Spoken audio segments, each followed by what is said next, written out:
Generalmente se encerraba en estos lugares a las personas con problemas mentales contra su voluntad y se los sometía a tratamientos inhumanos, hoy catalogados como torturas.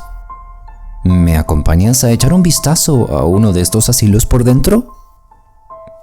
Lo que la sociedad pensaba hace unos siglos. Las personas tenían catalogados a dos grupos diferentes: los idiotas o los lunáticos. Los idiotas eran aquellos que demostraban tener ciertas discapacidades o problemas, pero eran aceptados por su entorno. Las personas los cuidaban y los protegían. Por otro lado, tenemos a los lunáticos. Este grupo era considerado peligroso para la sociedad y para ellos mismos, ya que podrían o hacerse daño o lastimar a alguien. En este caso, se los encerraba como prisioneros para confinarlos por el resto de sus vidas. Cabe aclarar que la mayoría de las personas que tenían problemas mentales no eran encerrados, sino que sus propias familias los cuidaban. Este escenario fue cambiando cuando apareció la revolución industrial y las personas modificaron hábitos, ya que muchísimos tenían que dejar sus casas para ir a las fábricas o lugares de empleo y regresaban muy tarde. Debido a esto, era imposible cuidar del enfermo. Con el tiempo, empezaron a aparecer los primeros manicomios y cada vez fueron haciéndose más populares en regiones del entero globo.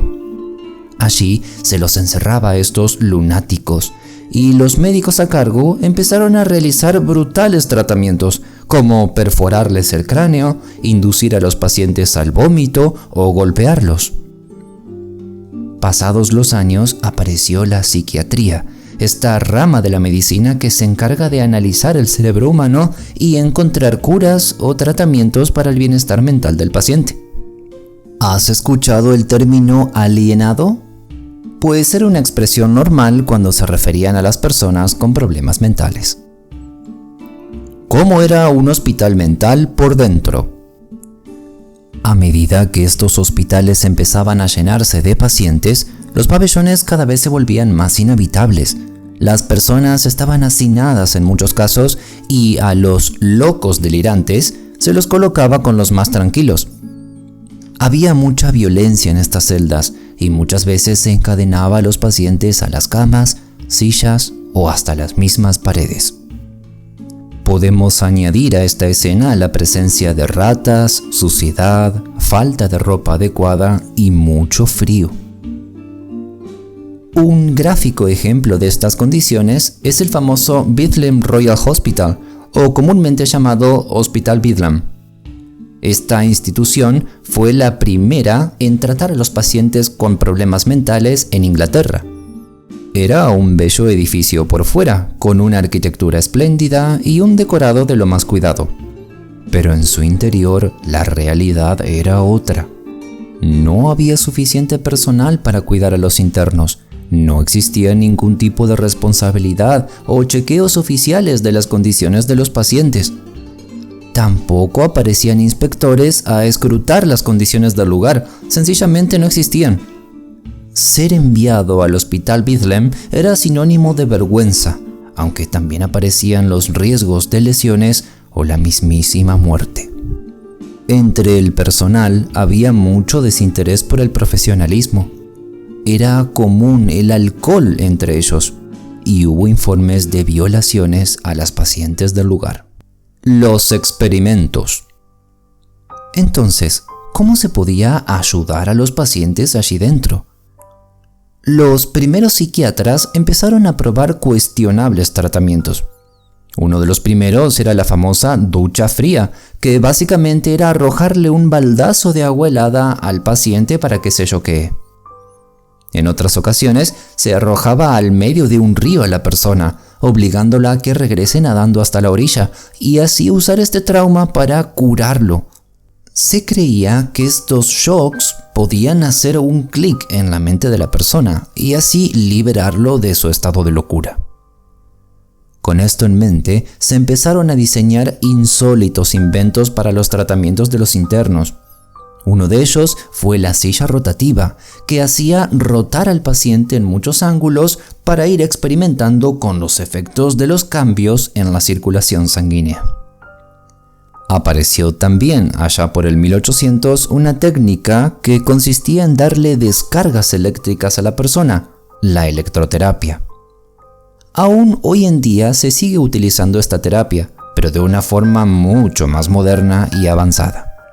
Con el tiempo, se adaptó esta maquinaria para traspasarle mediante electrodos electricidad directamente al cerebro.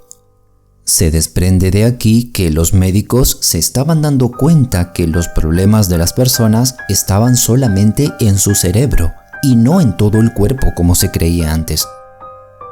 Pero dolorosamente tenemos que decir que, aunado a esto, se empezó a utilizar uno de los tratamientos mentales del siglo XX más dolorosos, la lobotomía.